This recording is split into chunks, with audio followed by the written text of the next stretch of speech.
Welcome, everyone, to the latest podcast edition of Reimagine Mobility podcast series. I'm here with Ramesh. Ramesh, thanks for joining us. Ramesh, you have quite a bit of a history and experience in the automotive space, and also specifically as it relates to electrification and batteries. Today, I think you work in a company not directly related with mobility. So give our listeners a little bit of a background of where you're coming from, your experience when you and I first got to know one another a few years ago, and then what you're currently doing in your latest companies, and then maybe we'll jump in some hot topics in the mobility space, specifically related to batteries. Absolutely. Stephan, Jay, thank you for having me. Appreciate it. Pleasure to be here. Yeah, so currently I'm in a company called Senec. It's a German manufacturer for home storage systems using lithium-based batteries, but not just the battery systems, but we also do the complete ecosystem for independent, grid systems. So for example, we have our own solar panels, the PV systems, with which we also have our buffer batteries based on lithium-ion batteries, right? Wall box systems, so that if you have an EV, you create your own power, the excess power you feed it back to the grid, or you can charge your car, and you can also save the excess energy so that overnight you're independent from the grid. So this is the next step, moving closer to the independency from the grid. You create your own energy, so to say. And we are part of a global cloud system in a way. So what we can also do is we have a cloud-based energy account, a virtual account, with which you can store the energy back to the grid. It'll be in your account. And if you're traveling with your car, we have also a very extensive supercharging system for EVs. So you can actually be at a supercharger and you can call back the energy from your virtual account. So you are actually using your own energy virtually, so to say. So it's an interesting space. Nevertheless, the common denominator for me, as you rightly mentioned, in the last 11 years is lithium-ion batteries. I'm leading the group here. The last 11 years, I've been at the electromobility side, always something to do with traction batteries, be it pass cars or commercial vehicles. Now it's a bit different. The motivation behind it is actually seeing companies like Tesla, BYD, they have taken the rule book and tossed it in the bin, so to say. They use the battery modules for their cars, of course, in the upcoming trucks, as well as the storage systems. Tesla has their own, container systems and home storage systems. And there's no definitive definitions between these three segments anymore, thanks to the lithium-ion technology, right? That's one of the motivations. Also, I wanted to see what the other side is like. In this case, the home storage system. That's where I am now. Very interesting. So maybe the first question before we go more into batteries, what motivated you go from, as you just mentioned, traction batteries to more sort of the home storage, the home energy, obviously the opposite end or the other side of what we're constantly talk about, the challenge of electrifying vehicles, getting the infrastructure. I think I would say you're probably more part of infrastructure now than of mobility, but what motivated you to go there? Is it technology? Is it you wanted a change in what you're looking at? Is it for the experience? Share a little bit about that. I would say it's a bit of everything, but I think the home storage system, the market itself, it's in its baby pants, so to say.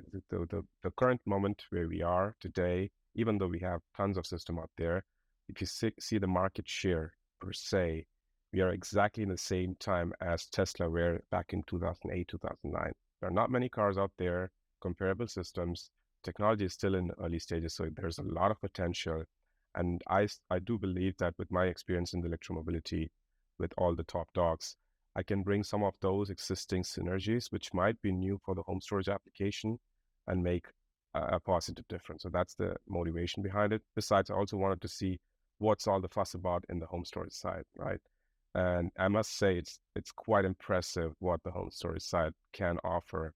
And some of the cases you're looking at a few hundred kilowatt hours of production just by having a properly installed solar panels, and you're just making money off it because you're throwing back into the grid, which means you're actually getting back money, which is also an incentive to the customer in comparison to electromobility, where you buy an EV car, you drive it for the fun of it. Of course, it's environmentally friendly, it's fun to drive, but you're not making money off it, right? Unless and until you are an Uber driver, it's part of the fleet.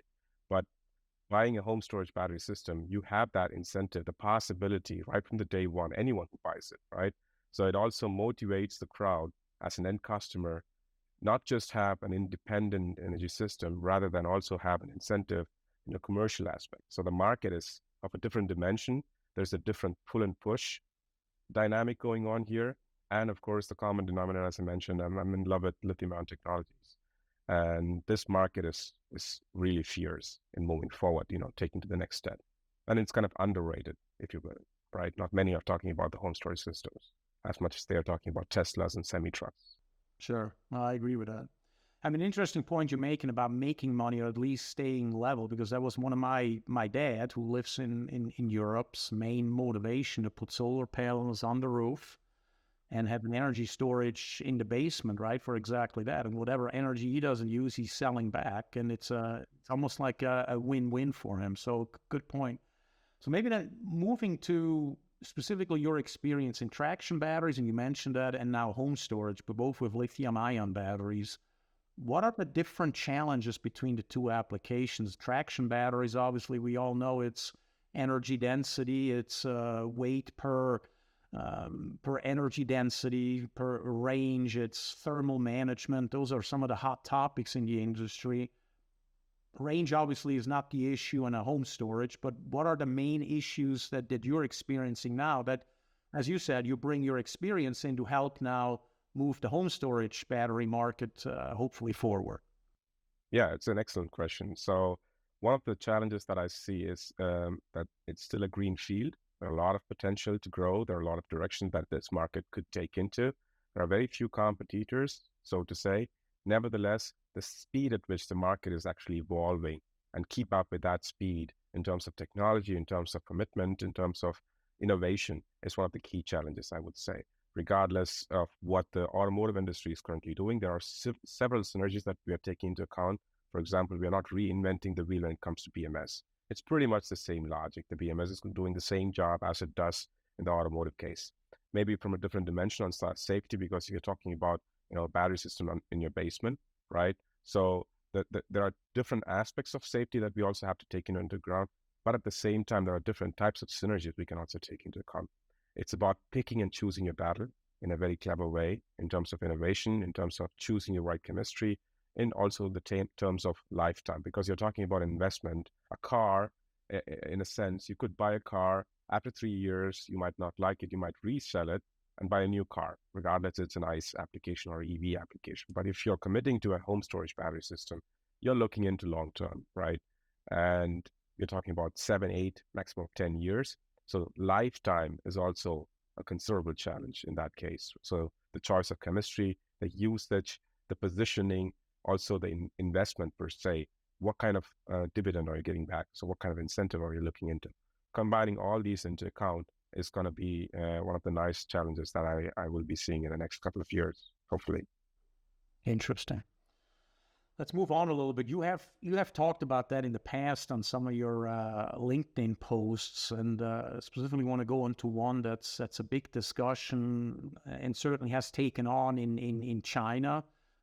Discussions happening in Europe and also in the US, which is battery swapping, right? Sort of getting away from this major challenge that we're faced with is maybe not range anymore, but how fast can I charge my vehicle, right? Less the range anxiety and more the infrastructure or the time it takes for me to get back to 80% or back to 200-300 mile range. What do you see when you're looking at now, not in the traction battery industry anymore, but again, where you're at home storage and you look back into the automotive space, what do you see the pros and cons with that solution, with the battery swapping solution? That certainly we see some Chinese OEMs very much focused on, and I think others, at least in the Western world, I would say more than just looking at it yet, but haven't really announced anything major. But what do you see? Interested in your perspective.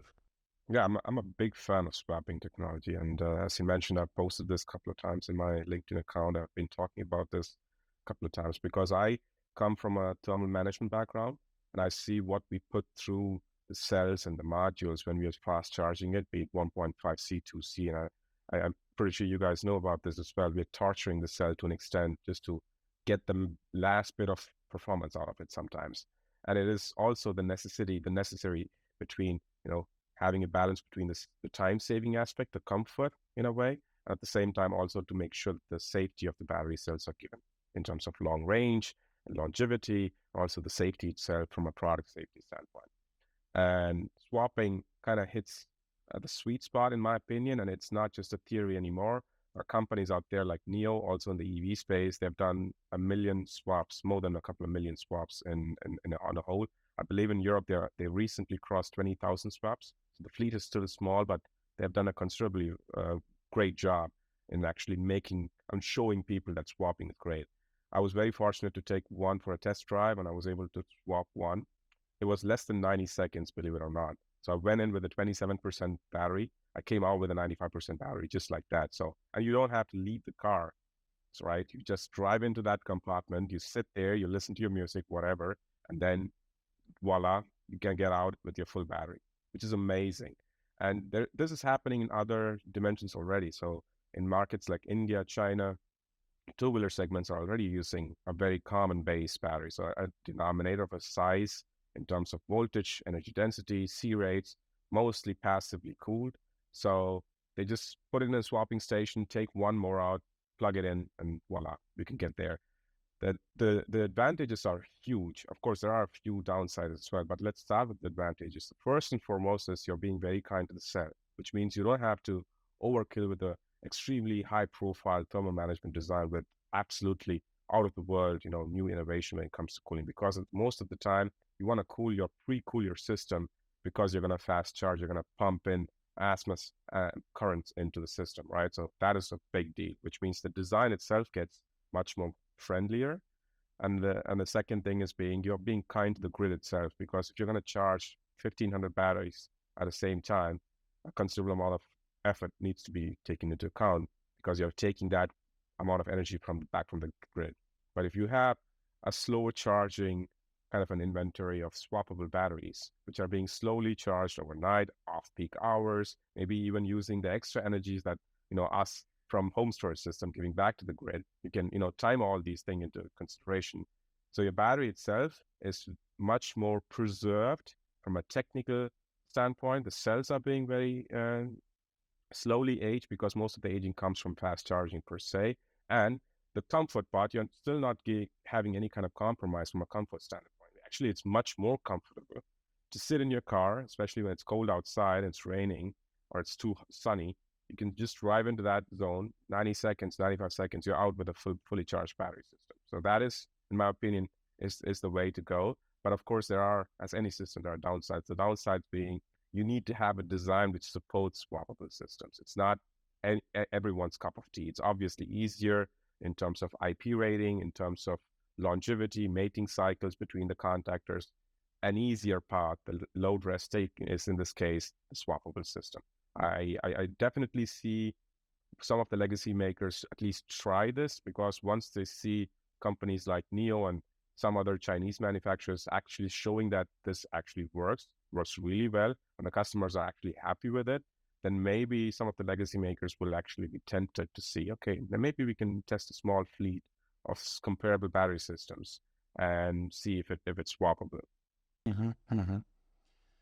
So while you're talking, an idea comes to mind, and I'm going to run it past you. For the U.S., we're probably not as we seen in NIO's case, right? Large cities in China have gotten, and we see it in Europe. I think it's more in inner cities as well, for obvious reasons.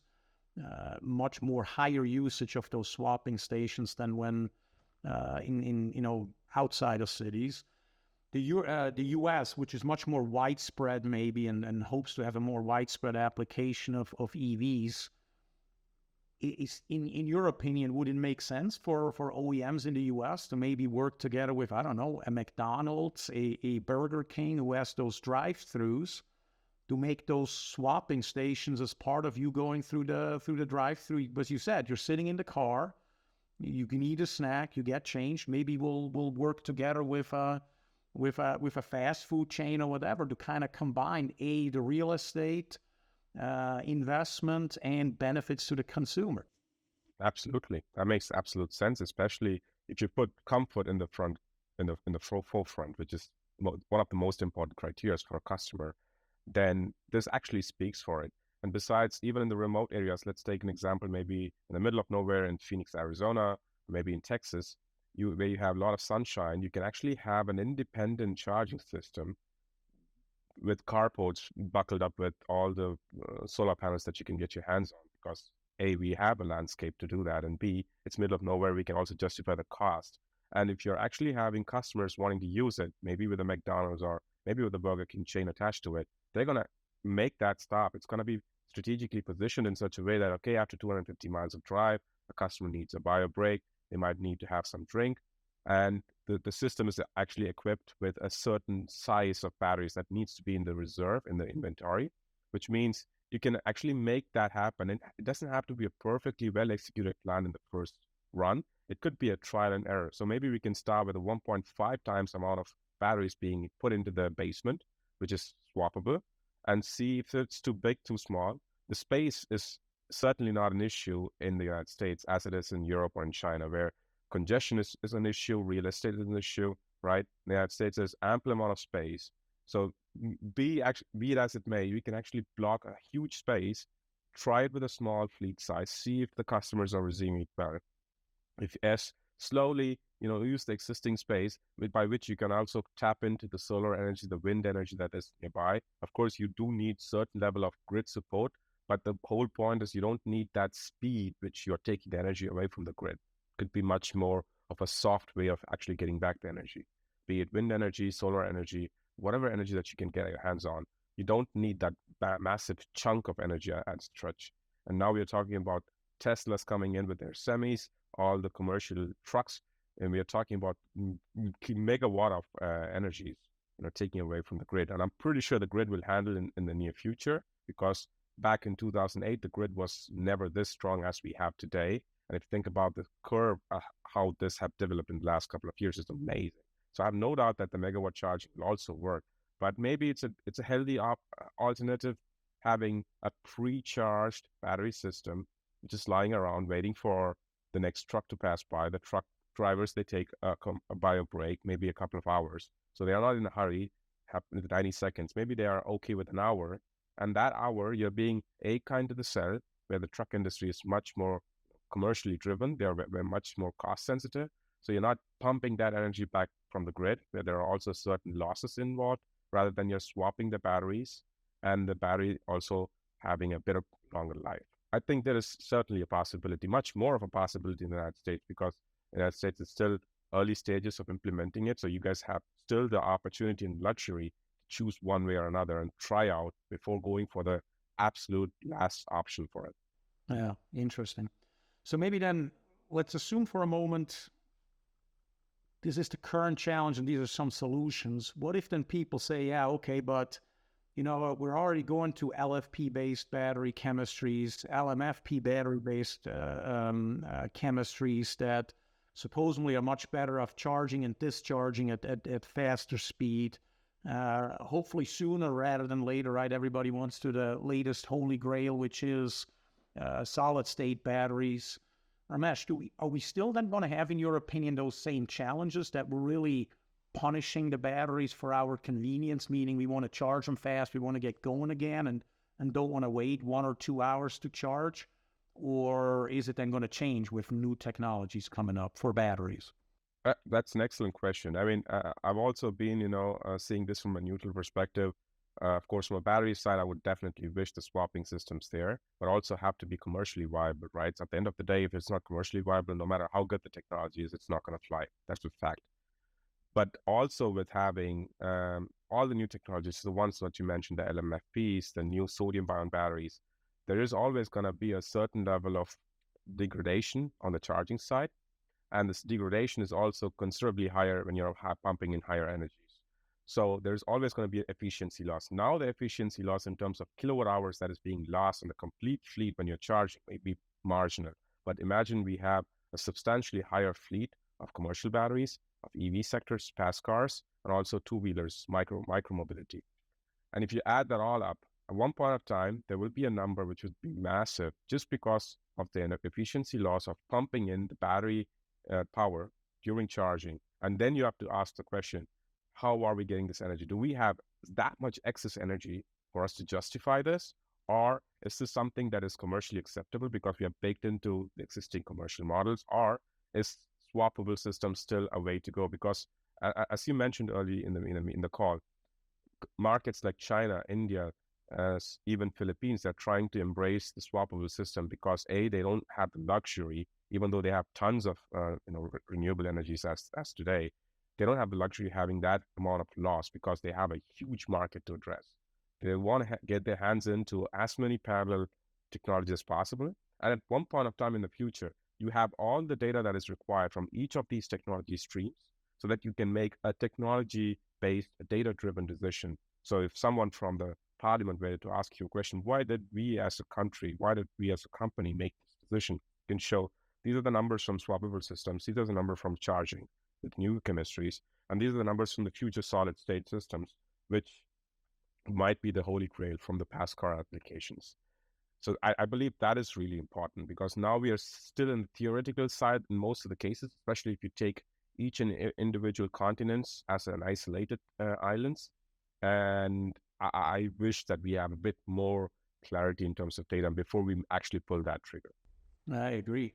And I think maybe the other piece too is, right, to your point, if we don't, let's call it destroy faster or make our batteries faster or degrade them faster, then maybe we also help a little bit with our recycling problem. That certainly is a much bigger topic, not issue, but topic in Europe, starting to come in the US. I haven't seen it much in Asia per se, but we know it's going to come.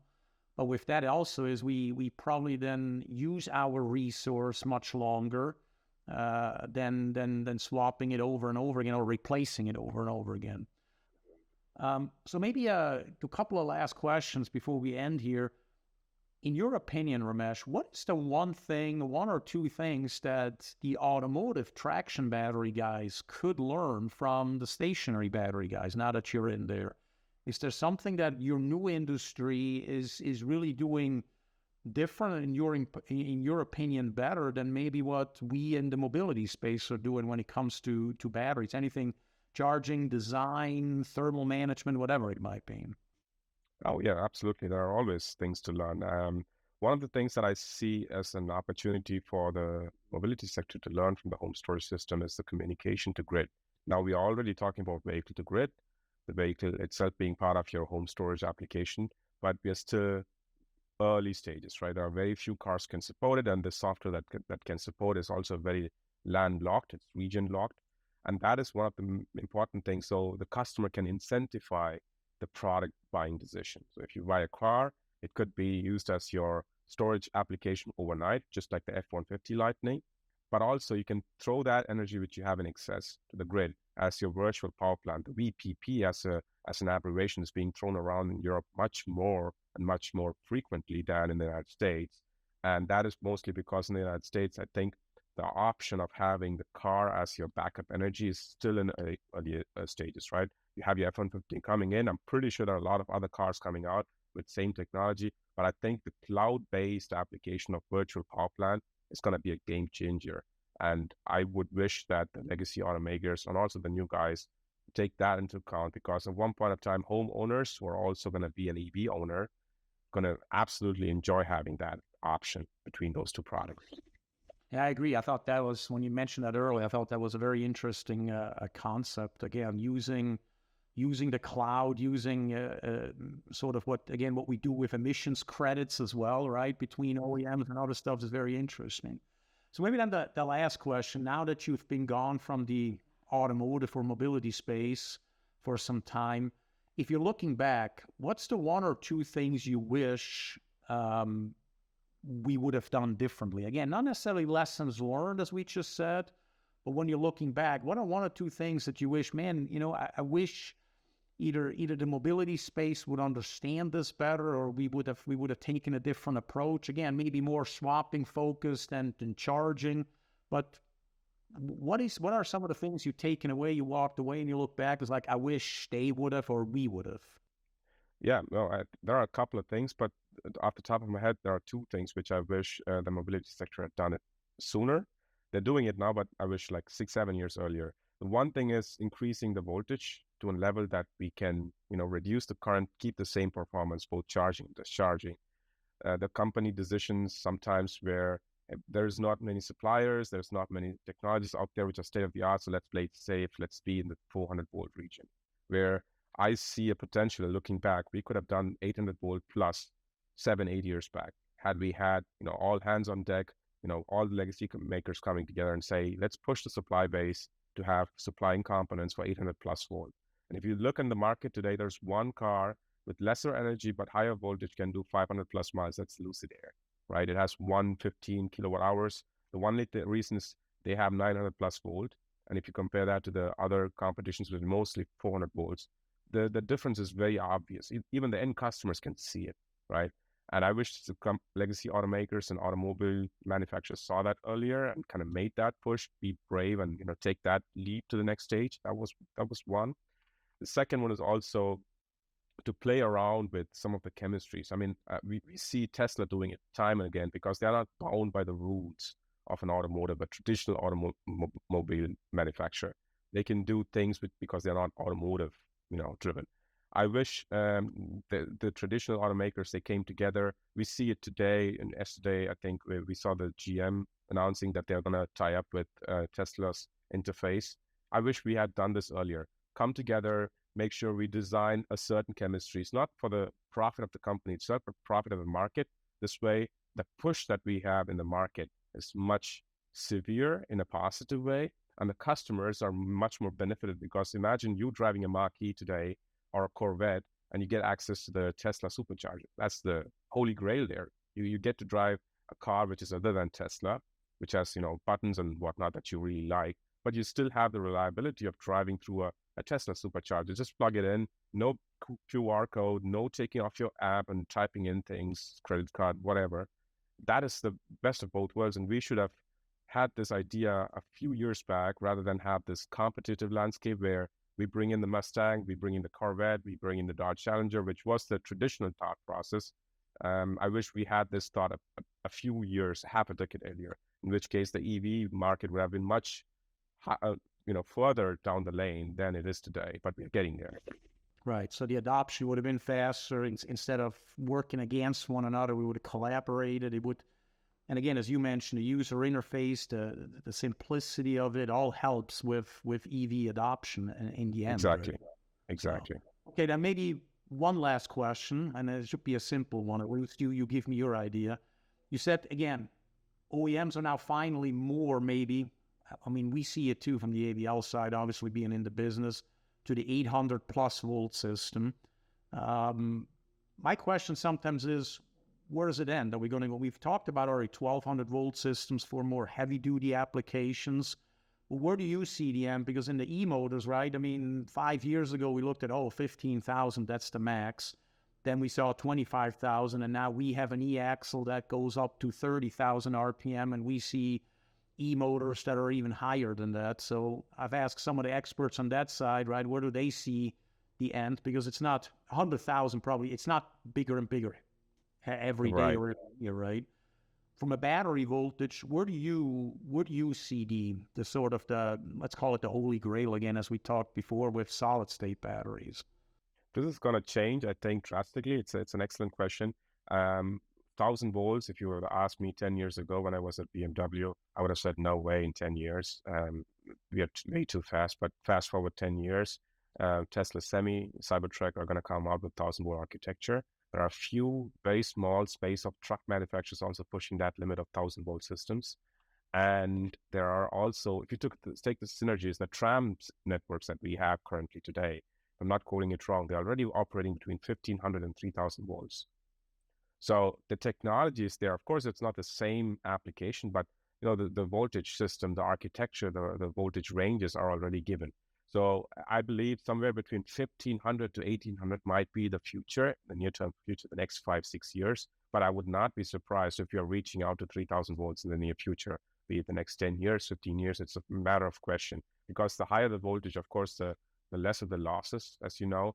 So the lesser the losses, it also means at the end of the day efficiency. I believe to sum it off, EV has given for the very first time in a long, long time the thought of efficiency also for the end customers. How efficient am I driving? How efficient is the charging? Am I paying for the kilowatt hours that I'm paying, right? This also would mean at one point of time, the customers will be so far ahead that they would say, why not just increase the voltage and just reduce the current losses? And that is going to happen sooner than later, which means the manufacturers are in dire need to think outside the box and pushing the voltage. That would be my opinion. Okay. Thank you, Ramesh. I appreciate it. And thanks for tuning in to Reimagine Mobility Podcast. Thank you. Thank you. Thanks for listening to Reimagine Mobility Podcast. If you like this episode, please subscribe and tell a friend.